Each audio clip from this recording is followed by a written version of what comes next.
कूच का कार्यक्रम राष्ट्रीय लोकतांत्रिक पार्टी ने रखा है।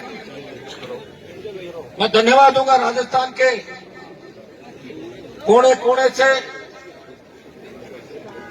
यहाँ कूच में शामिल हुए धरती पुत्रों का, किसानों और किसान के बेटों का, क्या इस देश को बता दिया कि राजस्थान भी इन तीनों कृषि बिलों के खिलाफ है। राजस्थान का किसान और जवान भी इसे काला कानून करा दे रहा है। ये मैसेज अपना दिया।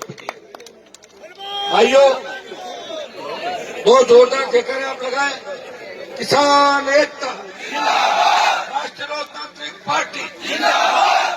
भाइयों, किसान आंदोलन की शुरुआत पंजाब से हुई थी और लोकसभा के अंदर जब ये तीनों बिल लाए गए, उस समय हनुमान बेनीवाल लोकसभा के अंदर नहीं था।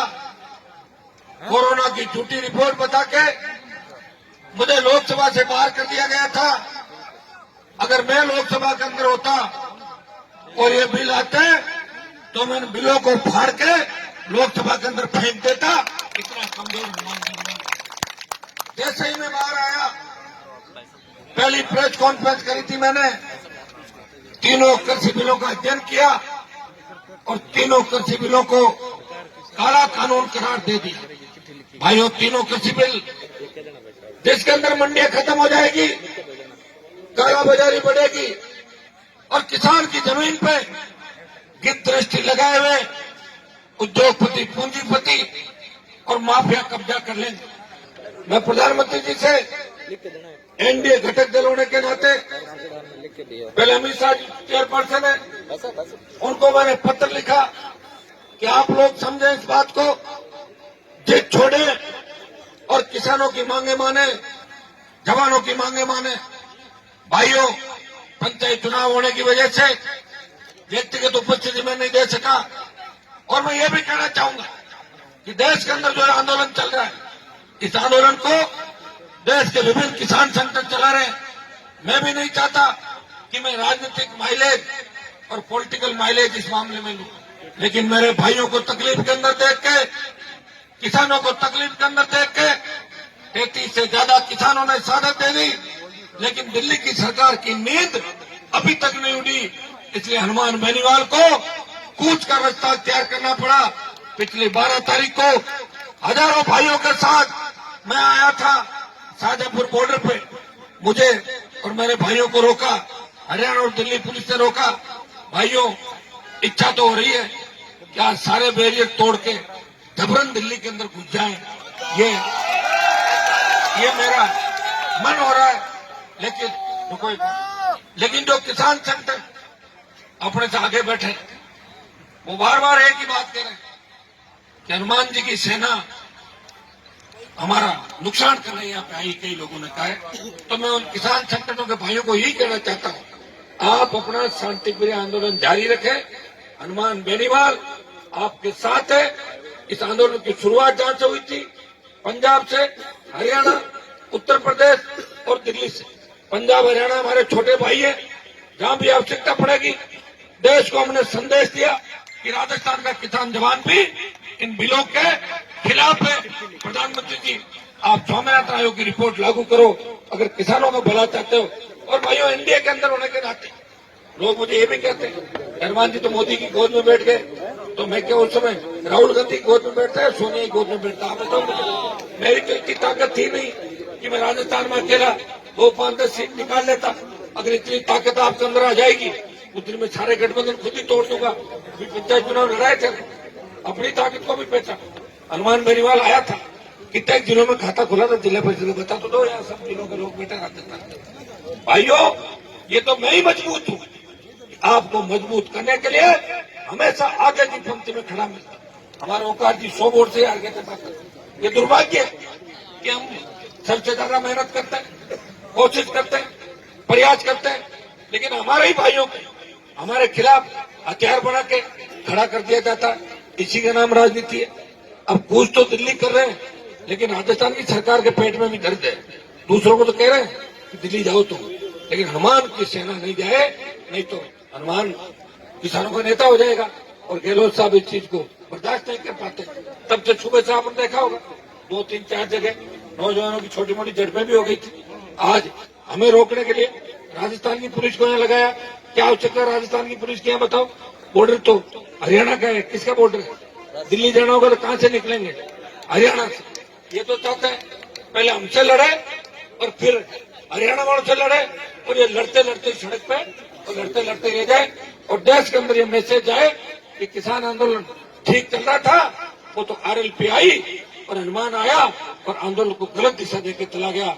भाइयों, आंदोलन की शुरुआत जन संगठन ने आंदोलन की शुरुआत की। वो ये चाहते हैं कि आंदोलन को उनके तरीके से चलाया जाए।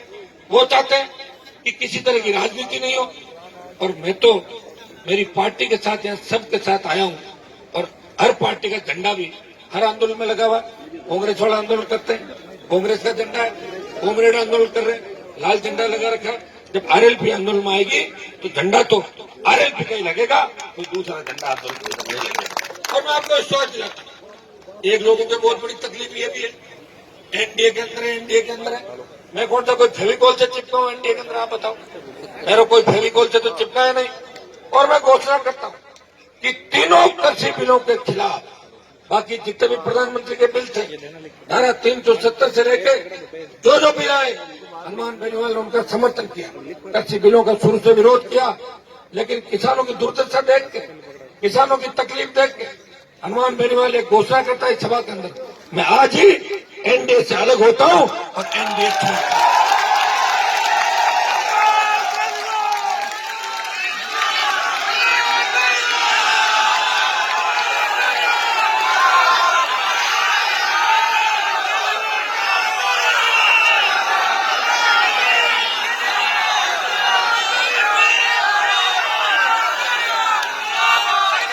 और भाइयों, हनुमान बेनीवाल की रगों में वही खून दौड़ रहा है तो देश के किसानों की रगों के अंदर दौड़ रहा है। पंजाब के जो सिख आंदोलन कर रहे हैं, या जट सिख जो पहले हमारे ही भाई हुआ करते थे, सिख, जट सिख, बिश्नोई, कई ऐसी जातियां जो हमारे समाज से कन्वर्ट होकर अलग अलग धर्मों के अंदर चली गई, अलग अलग पंथ बना रही है। लेकिन पंजाब के भी हमारे भाई है, हरियाणा छोटा भाई है, इसलिए राजस्थान का बड़ा भाई इन्हें इस आंदोलन में अकेला नहीं छोड़ेगा। मैं देश की सरकार को चेतावनी देता हूं कि किसी भी किसान में अगर लाठी गोली चली तो दिल्ली के अंदर जबरन घुस जाएंगे, तब देश की कानून व्यवस्था खत्म हो जाएगी। आग से मत खेलो प्रधानमंत्री जी, इनकी मदद करो।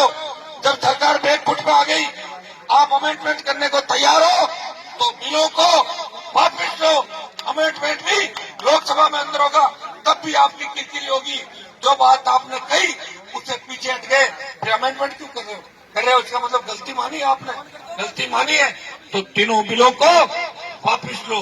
तब मैसेज जाएगा देश के अंदर कि कांग्रेस ने जिस तरह किसानों का शोषण किया 55 साल तक, भारतीय जनता पार्टी के नरेंद्र मोदी प्रधानमंत्री बने, धारा 370 हटाई और किसानों का दिल जीता, स्वामीनाथन आयोग की रिपोर्ट लागू करी। भाइयों, अगर संपूर्ण स्वामीनाथन आयोग की रिपोर्ट लागू हो जाती है तो जो मूंग आज 7100 रुपए में बिक रहा है, वो मूंग 15,000 से ज्यादा रुपए में बिकेगा, किसान माला माल हो जाएगा। लेकिन किसानों के लिए दुर्भाग्य इस बात का है कि हमारी पार्टियों के जितने बड़े बड़े नेता हैं, कांग्रेस की भी फोटो देख रहा हूं, बार बार कांग्रेस वाले एक ही बात कहते हैं, हनुमान जी एनडीए क्यों नहीं छोड़ रहे? मैंने कहा मेरे छोड़ने से अगर दिल्ली की सरकार गिरती 67-68 पे रहती, मैं कभी का छोड़ देता। मुझे पता है, मुझे छोड़ना ही आपका मन रखने के लिए, आपका मन रखने के लिए देश के दोनों बड़े नेताओं से लड़ा, और आपका मन रखने के लिए वसुंधरा और गहलोत के गठबंधन को तोड़ने के लिए हुंकार भरी नई पार्टी बनाई और नए नेता राजस्थान के अंदर तैयार कराऊं, और प्रत्येक समाज के नेता तैयार। इस इलाके में जहां मैं खड़ा हूं, इस इलाके में मेरी जाति का बाहुल्य नहीं है भाइयों, मेरी जाति की संख्या कम है, लेकिन यादव, गुर्जर, दूसरी जो भी जातियां वो हमारी है, हमारे भाई है। कहीं न कहीं इतिहास के 1000 साल 15 साल पीछे जाओगे तो जितने भी किसान कौमें, लड़ाकी कौमें, वो एक है, एक ही जगह से निकले, सारे भाई है। ये व्यवस्था ने हमें